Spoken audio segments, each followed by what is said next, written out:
Hey Tony, it's Tuesday, and first off, to answer your question of the week, it was fine. No complaints really. It was Christmas and holidays change when you're a parent, and it's more about letting having your kid have a lot of fun. And Skylar had a really good Christmas, so it was fine. I wouldn't put it in the top 10. I wouldn't put it in the bottom five. So it was fine. But what I want to talk about this week kind of goes hand in hand with my New Year's resolution, but it's very only tangentially related. So my New Year's resolution this year, similar to how it was last year, is I want to read one book a month this year. I almost got it last year. I got 10 books in 12 months, so I was close, but I wasn't there fully. But I finished the first one the other day, and it was called 1187, the year the world ended. So what it is, it was a nonfiction piece book about the Bronze Age collapse.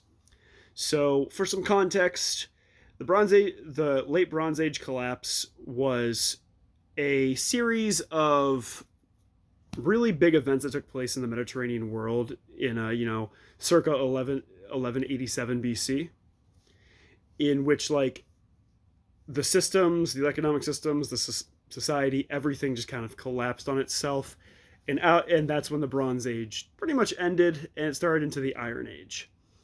And it was a really interesting book because, specifically because there are a lot of parallels to today, and it also kind of relates to the fall of the Roman Empire, which, so in recorded history, so only a fraction of what we have, but in the recorded history, about every 1500 years or so, there is a massive societal upheaval that completely changes the world.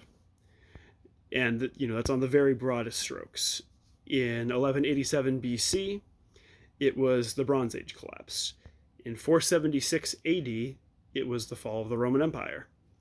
And now, here in the 2020s, we are at that precipice of 1500 years. Again, this is not an exact science. I'm not saying that society is going to collapse tomorrow, but there are a lot of parallels to the Bronze Age collapse and even to the Roman Empire collapse that I think are really important to look into and keep an eye on, especially because we've pretty much in America here, we've basically been living in the Pax Americana since roughly the end of the Civil War. Now, there's certainly been better and worse times to be in America since the end of the Civil War, but as a collective whole, the America has really has had their moment in the sun since 1865.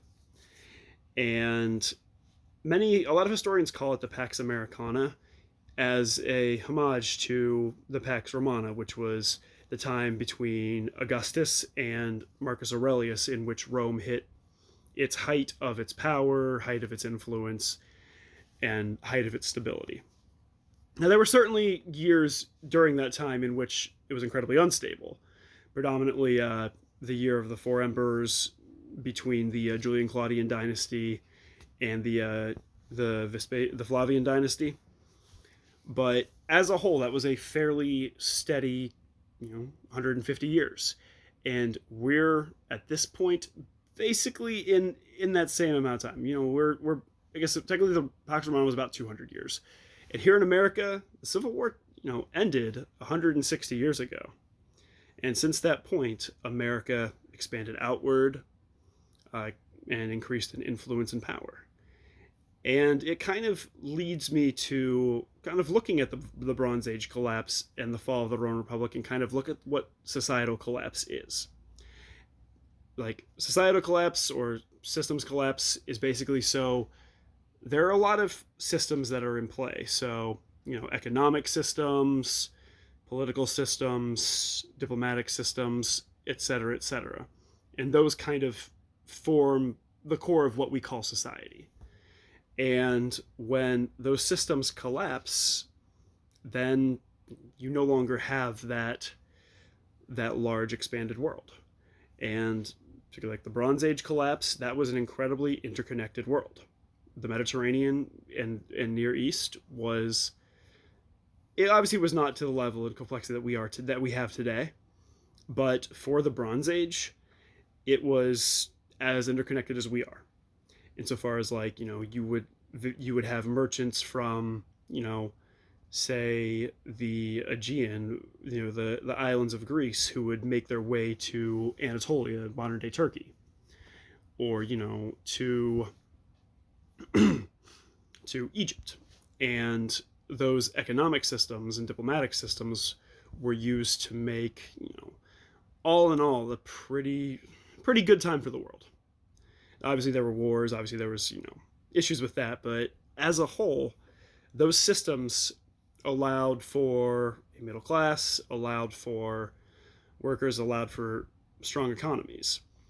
And when numerous factors occurred, that basically started the domino fall of the Bronze Age collapse. And you see the same thing in the collapse of the Roman Empire as well, in which it was an incredibly interconnected world at the end of the Pax Romana, and even like before the crisis of the 3rd century. Because the crisis of the 3rd century was a point where Rome almost collapsed in on itself. And it's by a miracle they didn't. But the crisis of the 3rd century, and then going further into the 5th century, when the empire did fully collapse, and you had a similar issue where it was a lot of interconnected systems between Rome, Constantinople, Anatolia, the Abyssinian empires, and everything like that, where this was a world of incredibly connected economic ties, diplomatic ties, and when Rome, the Western Roman Empire, fell, you now had a lot of smaller, nation states that formed out of it, which is how, in part how we led to, like, quote unquote dark ages and the medieval era. And what we're seeing now in the world of in 2025 is a lot of parallels to both of those, insofar as, so particularly with the Bronze Age collapse, one thing that most archaeologists are in pretty full agreement on now is the fact that there was a massive drought caused by climate change that resulted in food stores not producing what you needed them to, which then, brought in famine. And when you have famine, then you have disease. And then, when you have famine and disease and you have limited resources, you have war. You have, your 4 horsemen of the apocalypse right there, because everything, results in death in the end. But even more so than that, there were a lot of big environmental events that also impacted it, where societal collapse is not an overnight process. Like, these systems take, years, decades, centuries to form, and take not nearly as long to fall, but still take, years, decades, up to a century to collapse on itself. And the Bronze Age collapse, first there were the natural disasters, then there was the drought, and then everything went from there. And what we're seeing here in America, not just in America, but in the world today, is we've seen an increase in, big weather events. There have been more destructive hurricanes, more destructive tidal waves. Again, like, I'm looking at, like, kind of the macro level of, we're talking not even solely in the past, like, 30, 40 years, but really, I would say since, probably since 1945 is what I'm kind of like drawing to, because at that point, that was, when, World War II ended and America really took its place at the head of the table.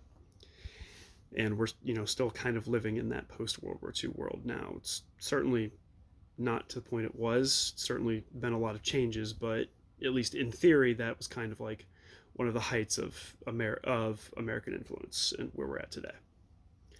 But ever since that time, you've seen a lot of natural disasters that are also leading with climate change, and climate change has led to droughts. Like, the American Southwest has had a massive drought. It's led to famine. The country of Yemen has had a massive famine for a decade plus that has really, really heavily impacted the people there. And we're seeing, like, disease with COVID, and certainly, like, COVID children were pretty susceptible to other diseases. But I can talk all day about this, but I'm not going to. But it was a really interesting book. I definitely recommend it, called 1187, The Year Society Collapse. If you can find it on Audible or anything, check it out, or on Spotify. If you have Spotify Premium, you can book it. It was only, I think, like probably 10 to 12 hours of a book. It was really good, really interesting. Heavily recommend it. So Tony, my question for you is, what are some of your thoughts on the Pax Americana, and where do you think we're going? Sorry for a slightly longer video, but this was, I thought, a pretty interesting topic. Tony, I'll see you on Friday. Later, bro.